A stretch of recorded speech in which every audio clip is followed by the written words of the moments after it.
महाविकास आघाडी नरेंद्र मोदीजींच्या नेतृत्वामध्ये ज्यावेळेला 2024 ला मिळालेलं आपल्याला थोडंसं अपयश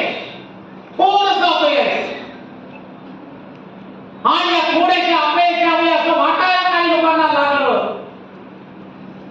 की हो महाविकास आघाडीचे आता चांगले दिवस यायला लागले आणि महाविकास आघाडीचे चांगले दिवस आले त्यामुळे आपण त्या काळात जाऊन काम करायला हरकत नाही असे काही कार्यकर्ते की ज्यांनी आपल्याला आपल्या पक्षाला आपल्या विचारधारेला बाजूला ठेवलं अशा लोकांना मी भारतीय जनता पार्टीचा अध्यक्ष असेपर्यंत तरी स्थान नाही। मी काही खोलवर जाऊन बोलल्यावर मी व्यक्ती नाही आणि आपण सर्वजण विचाराने प्रबळ असणारे कार्यकर्ते आहात। त्यामुळे एक गोष्ट लक्षात घ्या, येणाऱ्या काळामध्ये SIR सर्व ठिकाणी सुरू आहे।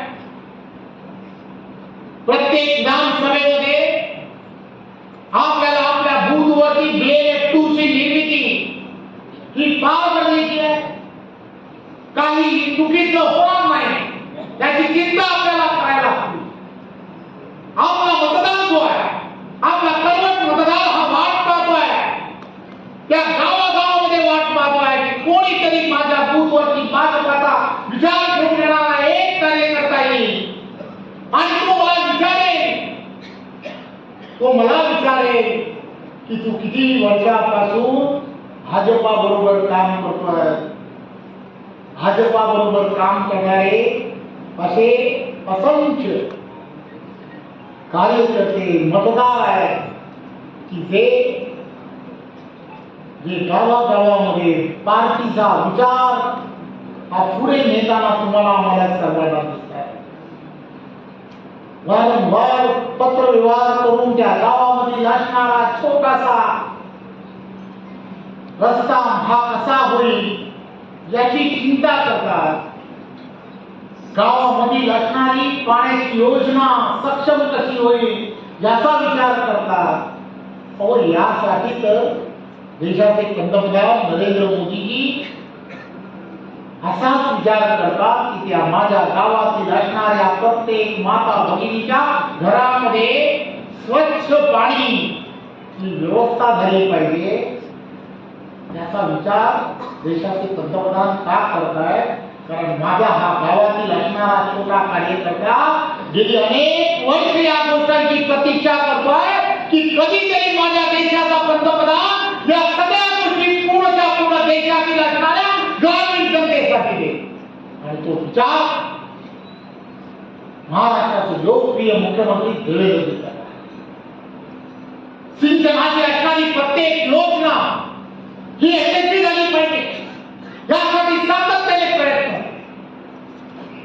प्रत्येक गाव आणि गावातील असणारी प्रत्येक व्यवस्था ही बदलली पाहिजे।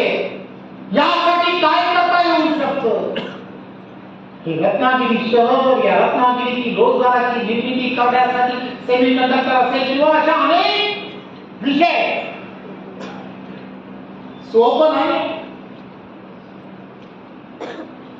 हा विचार की माझ्या गावातील असणारा माझ्या या छोट्या छोट्या वस्तीमध्ये राहणारा प्रत्येकाला न्याय मला कसा देता येईल।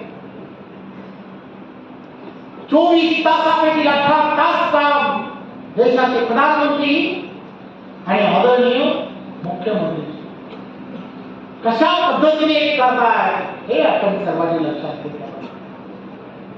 पर्यटनाच्या दृष्टिकोनातून आपल्याला पुढे जायचं आहे त्यामुळे पर्यटनाच्या दृष्टिकोनातून काय करता येऊ शकतं जे देशाच्या पंतप्रधान नरेंद्र मोदींनी विचार केला। धार्मिक पर्यटन मी प्रमोदजी असेल विजय नातूजी असेल आपण सर्वांना विनंती करा की या रत्नागिरीमध्ये असणारं धार्मिक पर्यटन सिंधुदुर्गामध्ये असणारं धार्मिक पर्यटन याचा कुठेतरी एक आराखडा तयार करणं या धार्मिक पर्यटनाला एक वेगळी ताकद आहे। आमच्या देवदेवतांनी ही जी भूमी आहे कोकण भूमी आहे तिला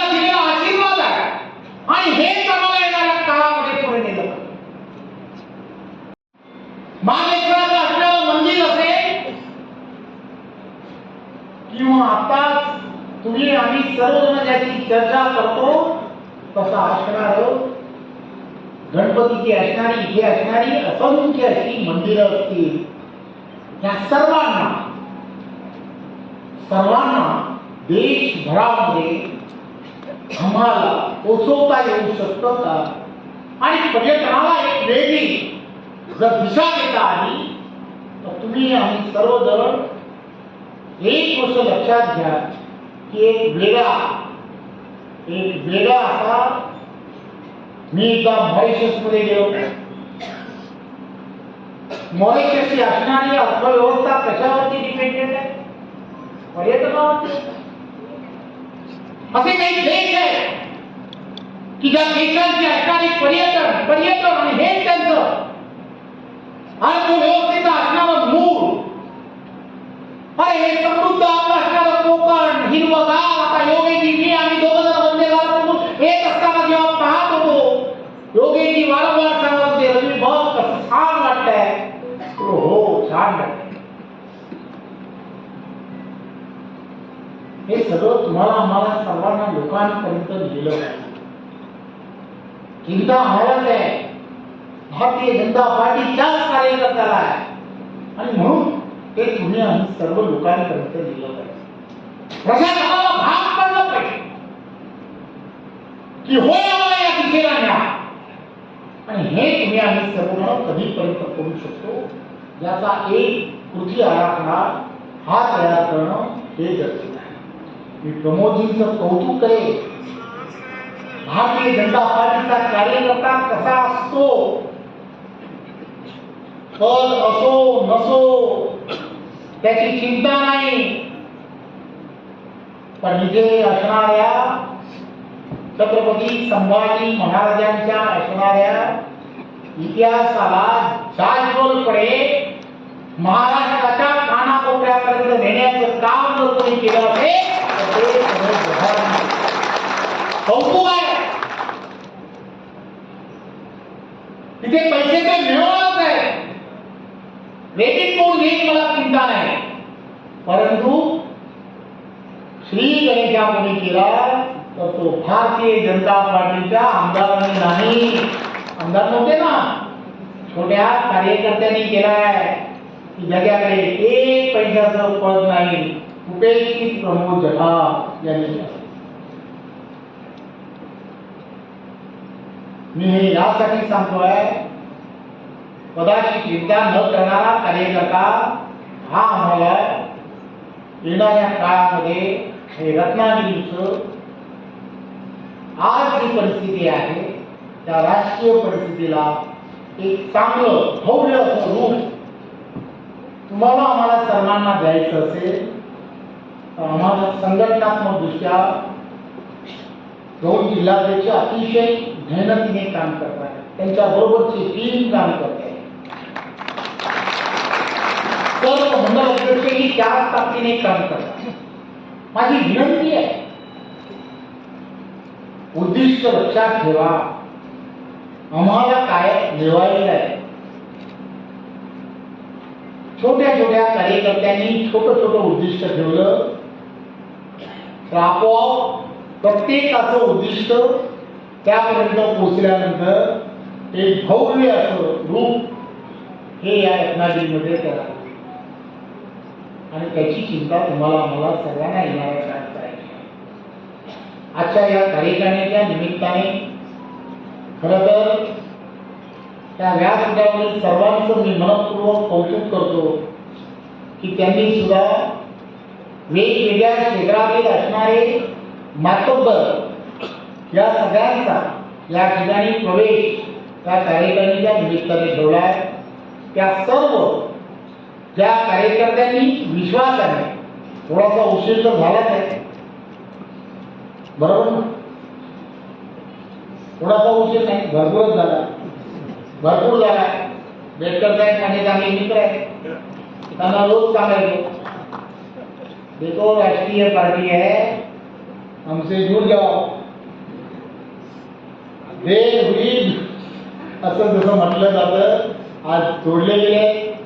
मला खात्री आहे एक मित्र म्हणून ते असतील त्यांच्याबरोबर असणारे सर्व सहकारी या सर्वांना हातात हात घालून त्यांच्या डोक्यामध्ये जे आहे त्यांना जे अपेक्षित आहे किंवा ज्या पद्धतीने ते विचार करतात पार्टी सुद्धा तोच विचार करते. नक्की त्या दिशेने तुम्ही आम्ही आणि ती सर्वजण मिळून एकत्रपणे त्या दिशेने जाऊया. पुन्हा एकदा आपल्या सर्वांचं खूप खूप कौतुक अभिनंदन. भारत माता की